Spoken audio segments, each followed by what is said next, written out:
महाराष्ट्र में आयोजित एक कार्यक्रम के दौरान एआईएमआईएम प्रमुख असदुद्दीन ओवैसी ने भारतीय जनता पार्टी पर तीखा हमला बोला।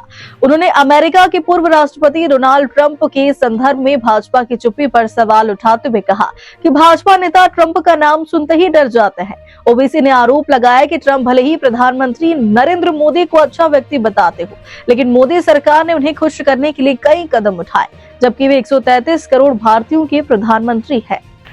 एआईएमआईएम प्रमुख ने जोर देते हुए कहा कि सम्मान किसी एक व्यक्ति का नहीं बल्कि पूरे देश का होता है और किसी को भी भारत का अपमान करने का अधिकार नहीं है।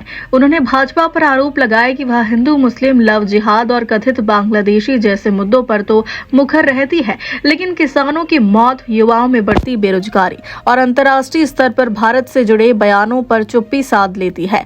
ओवैसी ने कहा कि देश के असली और गंभीर मुद्दों से ध्यान हटाने के लिए सांप्रदायिक विषय को बार बार उठाया जाता है, जबकि किसानों की दुर्दशा और युवाओं के भविष्य से जुड़े सवालों पर सरकार जवाब देने से बचती है। उन्होंने भाजपा नेताओं से अपील की है कि वे देश के सम्मान और जनता के वास्तविक मुद्दों पर स्पष्ट और जिम्मेदाराना रुख अपनाएं। और बीजेपी के लोगों से मैं बोलना चाह रहा हूं, ये आखिर तुम लोग ट्रंप से क्यों डरते इतना?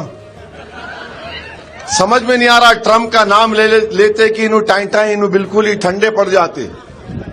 वो ट्रंप प्लेन में खड़े होके बोल रहा कि मोदी अच्छा आदमी है, मगर मेरे को खुश करने के लिए सब कर दिया।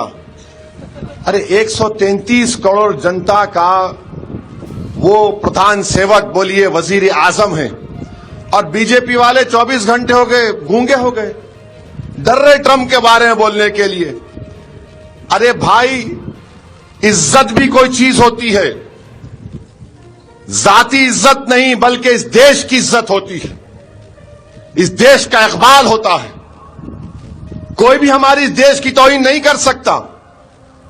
देश का वजीर आजम पूरे देश का होता है, और कोई बोल रहा है कि मुझे खुश करने के लिए मोदी ने ये किया। कुछ तो बोलो। हां, तुम कब बोलोगे हिंदू मुस्लिम? तुम कब बोलोगे लव जिहाद? तुम कब बोलोगे बांग्लादेशी है? तुम कब बोलोगे? कुछ नहीं बोलोगे ना। किसान मर रहा तो उस पर सन्नाटा, नौजवानों को नौकरी नहीं उस पर सन्नाटा, अब ट्रंप बोल रहा उस पर सन्नाटा।